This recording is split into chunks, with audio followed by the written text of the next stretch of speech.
Welcome back to the last phase of this interesting course, Cold War. This is the topic we'll be taking now. Apparently the last topic.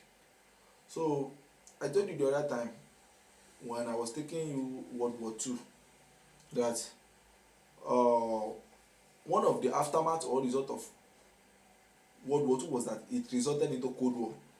You see, immediately after they settled the World War II was settled, or the World War II ended on the 2nd of September. Everything ended permanently. And then the United Nations Organization was actually created. It was formed, ratified, and countries began to join. The economy of the world was not stable then.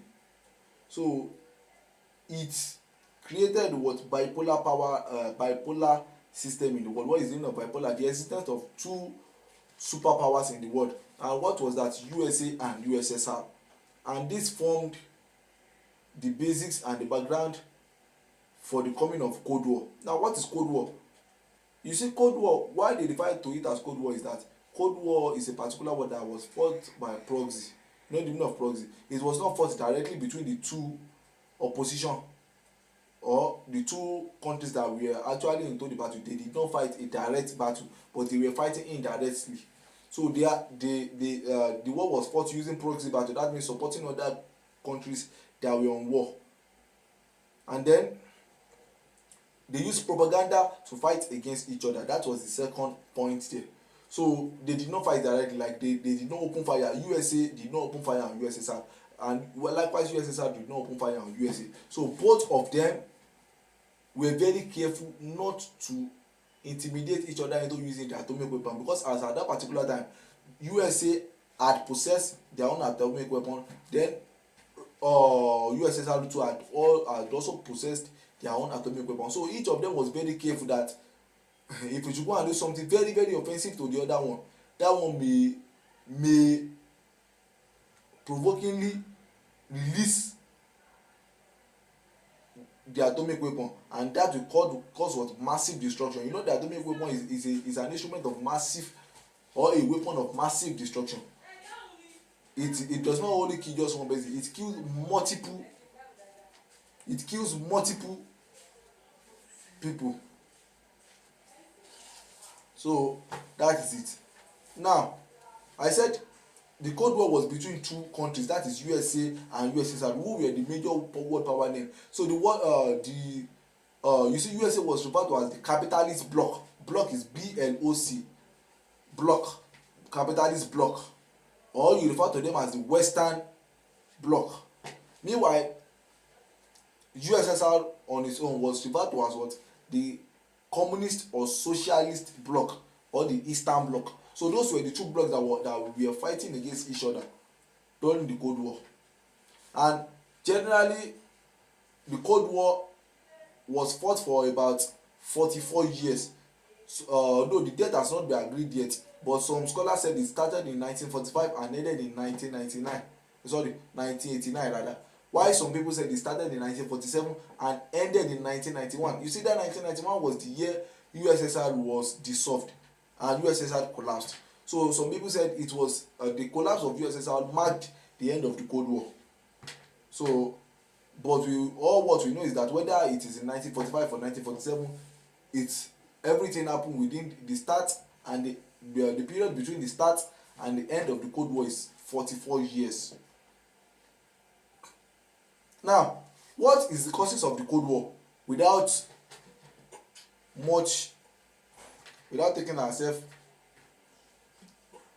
taking much time. Now, what were the causes of the Cold War? Number one is what? The post-World War II conferences. The post-World War II conferences that was held to have an agreement over Germany. Now, what were the post-World War II conferences?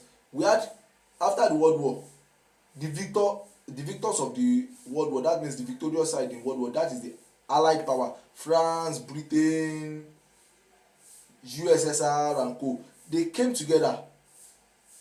They held two meetings to speak and to dialogue on the kind of punishments they can give to Germany, and how can they ensure effective reconstruction of the world after the World War, because that Second World War had caused devastating downturn. It had caused a devastating it had a devastating effect, devastating destruction on the world, because many people died, a lot of property was destroyed, a lot of businesses was ruined. So there was economic downturn during the World War II, during and after the Second World War. So they now come together in those two meetings. How can we restructure the world in terms of economy and in terms of politics? What kind of politics can we practice, and what kind of economic can we practice? Now that were the principle, those were the purpose of that conference. Now let me name the conference for you. The first one is what? Potsdam Conference. That is POTSDAM, Potsdam Conference, and the Yalta Conference. Now you see that Potsdam Conference was actually based on the fact that the world power discussed, okay, how are we going to effectively occupy Germany. So it was that Potsdam Conference that the four of them, USSR, France, Britain, and US, shared Germany into four. One took the eastern part, another one took the western part, one took the northern part, and another one took the southern part. Do you understand me? So Germany was divided into four. Meanwhile, because three of them were in agreement, they joined hands together. France, Britain, and USA joined hands together because they were capitalist oriented countries.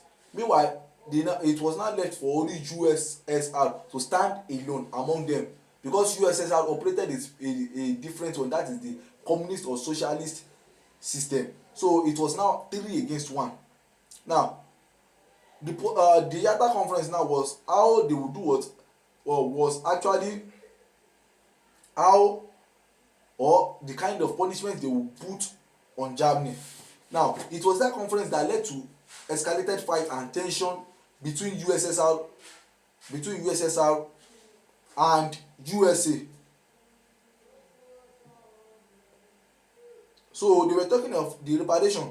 Russia said, USSR said Germany should pay reparation to all the countries that they had caused or wreaked havoc on. Meanwhile, USA and Britain was like, please, this punishment is too much.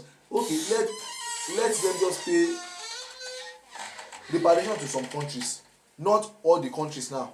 But USSR was in disagreement, was in disarray about that point. So, and then they also in that Yalta conference too, that was when the issue of mistrust and fear between the president of USSR, that is Harry S. Truman, and the president of USSR, in the person of Joseph Stalin.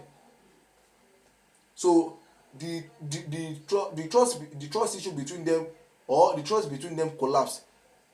Harry Truman did not like Joseph Stalin at all because of his radical policy, because of his fascist, or let me call it a kind of Nazist idea. So he does not like Joseph Stalin. So you see that hatred for themselves caused fear in the heart of those two. Joseph Stalin likewise did not like Truman. Truman did not like Joseph Stalin, and they were the leaders of the two most powerful countries. So that heightened the tension of the war between them, because USA wanted to force USSR to say that they don't have any that USSR does not have any atomic weapon. Meanwhile, USSR wanted to challenge the authority of USA that you are not the only one with atomic weapon, that we also had atomic weapon. But USA refused to believe that no, we do not agree, we are the only possessor of this nuclear weapon, because we did not show anybody the secret. But USA through their USSR through their spies got information about the nuclear weapon, and they developed their own. So the issue of this nuclear weapon, was one of the reasons that caused the Cold War. Then another thing is this: the possession of nuclear arms and weapons was also one of the causes of the Cold War. I have already explained it, that USA believe that they are the only one and should be the only one in possession of nuclear weapon. Meanwhile, USSR had already spied on USA and got information on how to build, so they built that. So USA were in disagreement that no, USSR should be forced down to do what?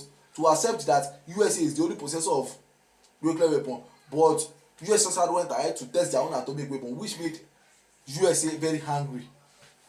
Now, another cause of the Cold War is what? The difference in political ideology of USA and USSR. You remember I told you the Yalta conference, that they came together that what kind of economic system or political system should the world practice even after this World War II. Now, both of them were now because USA and USSR were the only two major power then standing, the last man standing after the Second World War. All other countries, Britain, France, broke. So they did what? They kept quiet. Níbi tó ló bá ti ń sọ̀rọ̀, àwọn tálíkà máa ń gbẹnu dákẹ́ ni. So where the rich men are talking, the poor man will just be salivating and will just be wishing, or they will just be making suggestion. So that is what Britain and France did. So they left the two countries.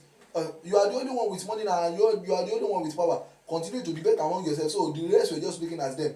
So both of them were now fighting. USA political ideology was what? Democracy. Remember, democracy or republican system of government. Democracy. And what is democracy? Democracy is a system of government whereby the people are ruled by the elected representative, or in Abraham Lincoln's definition of democracy, Abraham Lincoln, who happens to be one of the former president of USA, said what? Democracy is the government of the people, by the people, and for the people. That means the government is owned by the people. The people in democracy, the people had the ultimate power. The electorate had the real and ultimate power in democracy. So the citizen is the owner of the government, but they just cede the power into the hands of the government. Who should do what? Who should use the power judiciously and for the development of the country. Meanwhile, Joseph Stalin and his people, USSR, believed in what? Dictatorship. So the political ideology that was in clash, during the Cold War was what? Democracy that belongs to the USA and dictatorship that belongs to the what? USSR. Now, USSR in their own ideology believe that all the power belongs to the government and the citizens are in subjection under the government no matter what they do. So in democracy now, you can know there's some feature of democracy: freedom of speech, freedom of government, freedom of the press, freedom fundamental human rights like what? Freedom of speech, freedom of life, and so on and so forth. Independence judiciary, but are all embedded in democracy. Meanwhile, in dictatorship, there is nothing like such. There is no freedom of speech, there is no freedom of press. The citizen has no rights. So the citizen rights are trampled upon under dictatorship. So each of them now presents their own points. USSR presents its own case that since after World War II now, then we need political destruction in the world. Then let all the countries in the world practice democracy. USSR disagree by presenting the evil and the demerits and the disadvantage of democracy. That if you practice democracy is very expensive. Democracy is this, democracy is that, and they can do this, they can do that. So USSR presented what? The evils of democracy. That no, democracy don't be practiced. Then the people now listen. What type of government should we now practice? USSR introduced its own dictatorship to that. It is dictatorship that then the government will be in control of everything. There will not be corruption. USA also presented what? The evils, the demerit and disadvantage of dictatorship. So both of them collided together. So no one want to gree for each other. No gree for anybody. So this one no one gree for this one, and this one too no one gree for this one. So that caused a level of distrust, disagreement, and fierce anger between the two of them. So which one should we now take now? USA said democracy, USSR said dictatorship. So both of them were what? We were fighting tenaciously that no, if they must agree to one political system, it should be my own. Because they knew that if USA happens to be, or if democracy happens to be accepted in the world, then USA we have much influence over the world and we become like the ultimate and superior world power. Likewise, if dictatorship should be accepted, then the influence of USSR will grow more in the world. So that is why both of them were in hot conflict and disagreement that no, tèmi ni kàn ṣe, tèmi ni kàn ṣe, tèmi ni kàn ṣe, tèmi ni kàn ṣe. So everyone was fighting for their own political ideology. Then another thing, the last cause of the Cold War year that I will mention is what?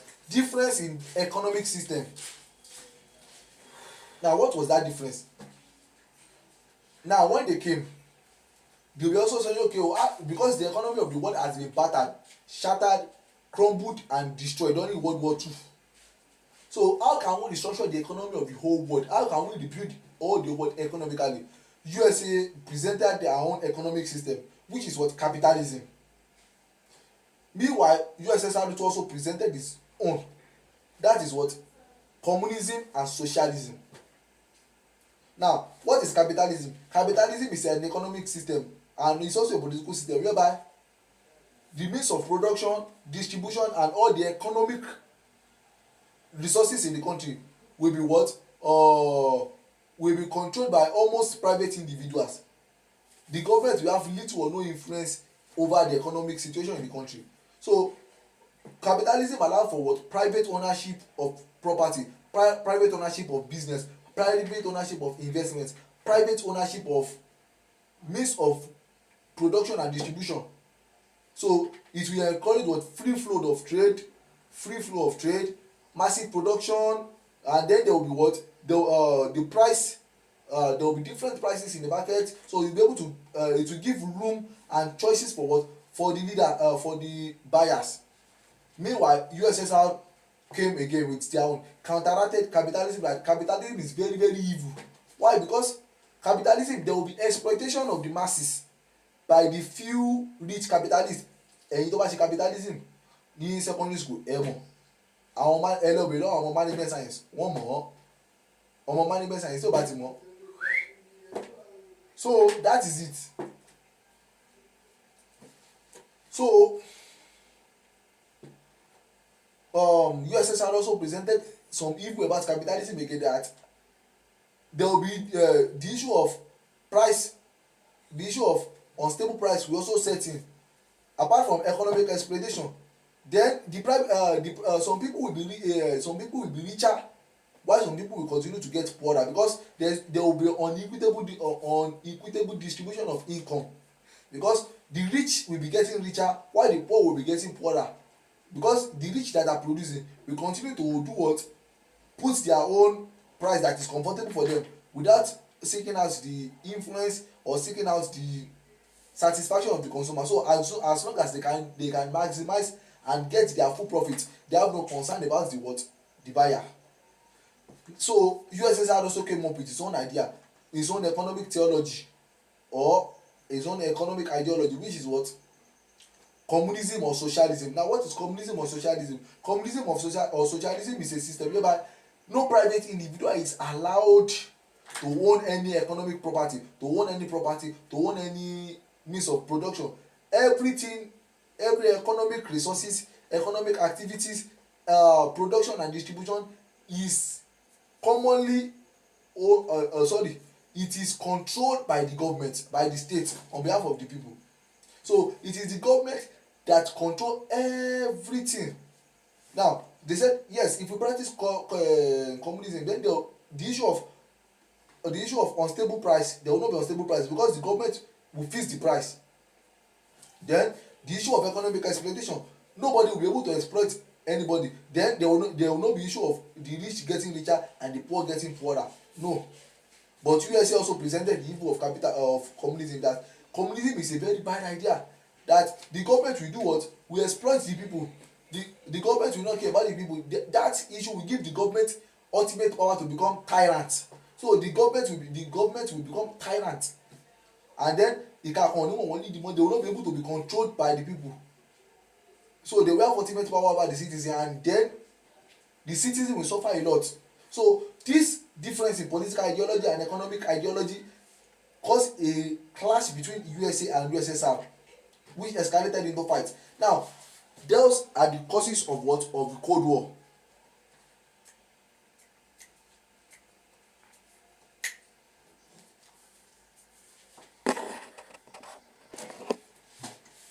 So you see during this Cold War now, there were a lot of events that happened during the Cold War that I will explain, like the issue of what the alliance system between both USA and USSR. Now, what is the alliance system? Because of the distrust or mistrust between both of them, USA created NATO, North Atlantic Treaty Organization. That means those people were in support of what? USA and their ideology. Now, USSR counteracted them by what? Or counterattacked them by creating Warsaw, WARSAW. So that organization too belongs to what? USSR and the people who follow the ideology. Now, there was what we call what? Truman Doctrine, Molotov Doctrine, and Marshall Plan. Now, let me explain that. You see the Truman Doctrine, from the word Truman. The word Truman happens to be the name of what? President of USA at that particular time. Harry S. Truman. Harry as in Harry Maguire. AHARRY Truman.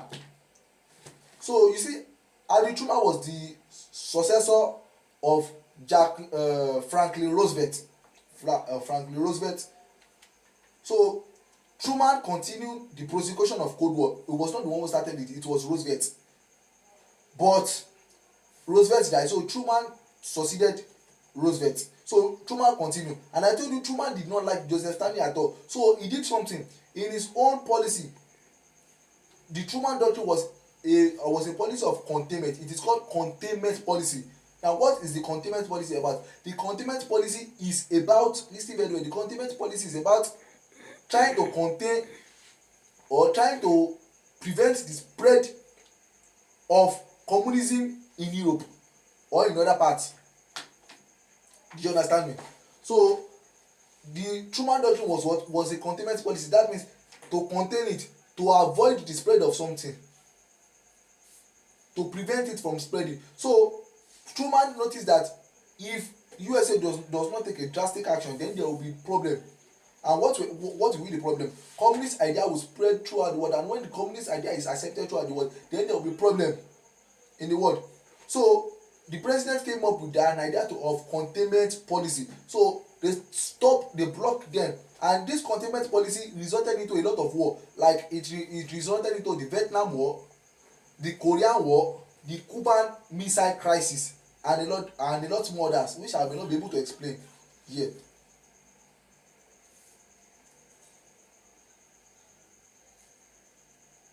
So then another thing is this. We call it the Marshall Plan. The Marshall Plan.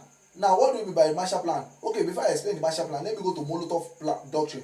Now, what is this Molotov Doctrine done in the Cold War? This Molotov Doctrine happens to be the economic policy of USSR to sponsor countries who are ready to accept communism in prosecution of war and in reconstruction.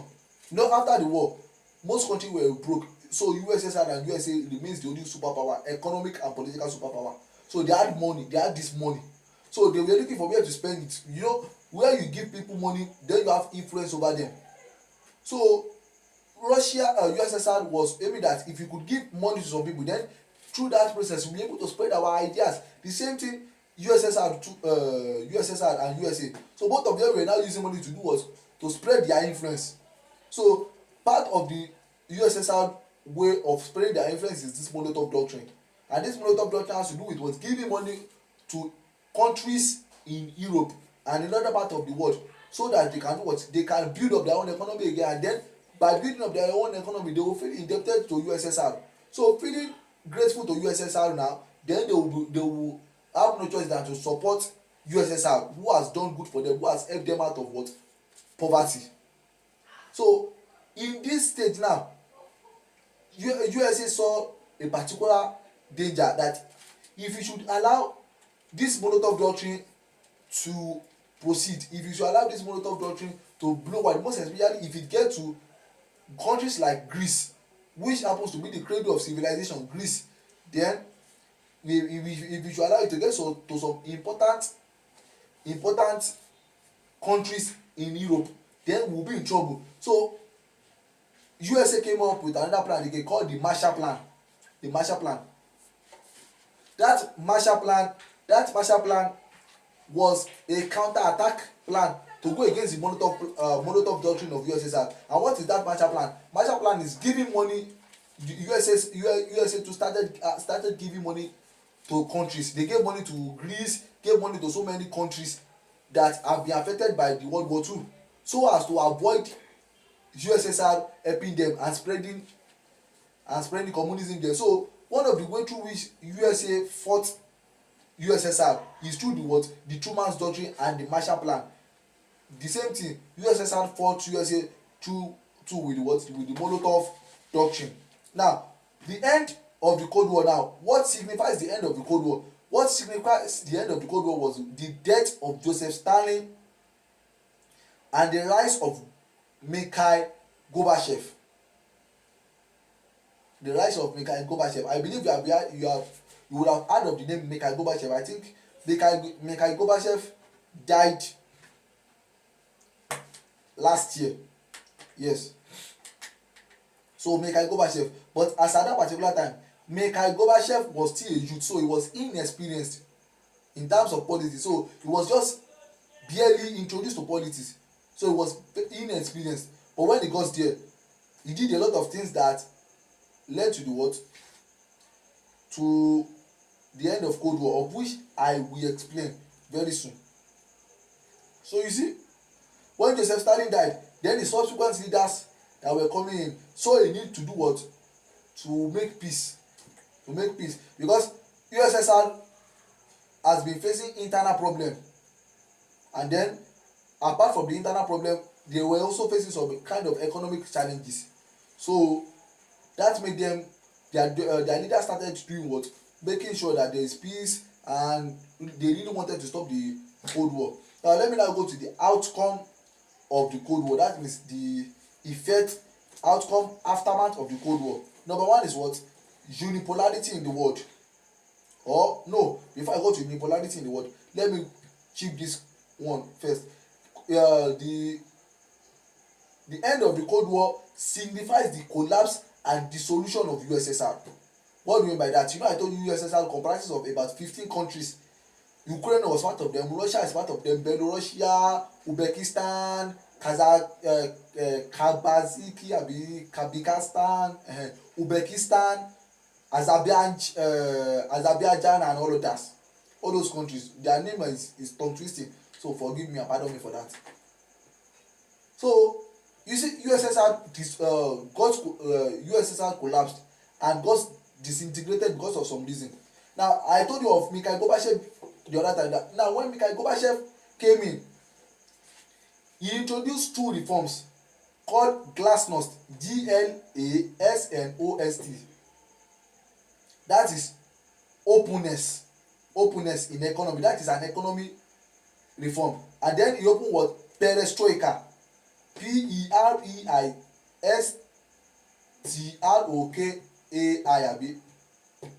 Anyhow, perestroika. And what is that? What does that perestroika mean? It means reconstruction. So